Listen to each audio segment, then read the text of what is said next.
حضرت وہب ابن منبہ رحمۃ اللہ تعالی علیہ فرماتے ہیں، آپ فرماتے ہیں بنی اسرائیل کے اندر ایک بادشاہ بڑا ظالم تھا،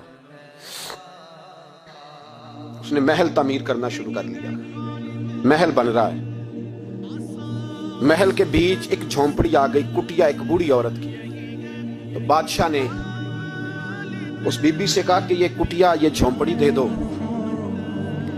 میرے محل کا نقشہ خراب ہوتا ہے۔ بوڑھی کہنے لگی میں بیوہ بھی ہوں، بے اولاد بھی ہوں، جب میں بیاہ کے یہاں آئی تھی تو میرے ابا نے کہا تھا بیٹی تیرا جنازہ نکلنا چاہیے، تو چلو میں پکا ہوا پھل ہوں، تھوڑا وقت رہ گیا ہے، مر جاؤں گی تو تمہارا ہی ہے، میرا کون سا قبالی وارث ہے، چلو زندگی کی جو سانسیں رہ گئی ہیں مجھے یہاں گزار لینے دو، توجہ ہے نا میرے عزیزوں کی، مجھے یہاں گزار لینے دو۔ بوڑھی منت کرنے لگی، بادشاہ نے کہا نہیں نہیں تو پیسے لے اور ہمیں خالی کر کے دے جھونپڑی۔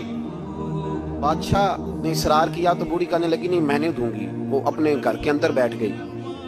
یوں سمجھ لیجئے کہ بلڈوزر تیار کر کے چھپا دیا گیا، 2 4 5 سپاہی کھڑے کر دیے کہ بوڑھی نے کو ساری زندگی گھر میں تو نہیں نہ بیٹھنا، نکلنا تو ہے نا باہر، جب نکلے نا تو فوراً اس کا مکان گرا دو، 2 4 5 10 مستری اکٹھے لگاؤ، دیوار بنا دو، اس طرح قبضے ہوتے ہیں۔ بوڑھی کچھ دیر تو چمٹی رہی گھر کے ساتھ، پھر اس کو نکلنا بھی تھا، جب اس نے سمجھا کہ امن ہو گیا ہے پھر وہ بوڑھی باہر نکلی، اور جب وہ گئی نا، جب وہ گئی باہر چند گھنٹوں کے بعد واپس آئی تو جھونپڑی گری ہوئی تھی، گھر کی چھت کے تنکے ہواؤں کے ساتھ بکھرے ہوئے تھے، نیا مکان بن گیا۔ وہب ابن منبہ علیہ رحمہ فرماتے اس بی بی نے جو دعا مانگی تو عرش فرش ہلنے لگے، زمین کانپنے لگی۔ اس بی بی نے لفظ پتہ کیا ادا کیے، کہنے لگی اے اللہ میں تو موجود نہیں تھی، تو بتا تو کہاں تھا؟ اللہ میں تو نہیں تھی، زینب کی اماں بھی پوچھتی ہے اللہ میں تو نہیں تھی، تو موجود تھا نا؟ تو عرش کا مالک کہتا میں ہلا دوں گا۔ ذرا ان علماء کو، مشائخ کو، ان ارباب اقتدار کو دیکھ لینے دو، میری ڈھیل ہے، میں انہیں ہلا دوں گا۔ کہتی اللہ میں تو نہیں تھی، تو کہاں تھا؟ تو بتا۔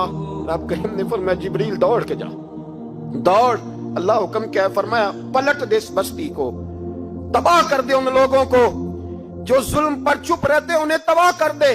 دنیا میں قتیل اس سے منافق نہیں کوئی، دنیا میں قتیل اس سے منافق نہیں کوئی جو ظلم تو سہتا ہے بغاوت نہیں کرتا، اس سے منافق نہیں کوئی۔ منافق بن کے جینا بند کر دو، اب مومن بن کے جینا سیکھو، ان ظالموں کے خلاف بولو۔ میرے عزیز کہتے ہیں تباہ کر دو بستی کو، بستی الٹ دی، گھر تباہ ہو گئے۔ یاد رکھو عرش کا مالک کہتا ہے تو میں دیکھ رہا ہوں، ورنہ کوئی موجود نہ تھا، میں تو تھا نا، میں تو سارا کچھ دیکھ رہا ہوں۔ میں اس وَلَا تَحْسَبَنَّ اللَّهَ غَافِلًا عَمَّا يَعْمَلُ الظَّالِمُونَ، لوگ اللہ کو غافل نہ سمجھے۔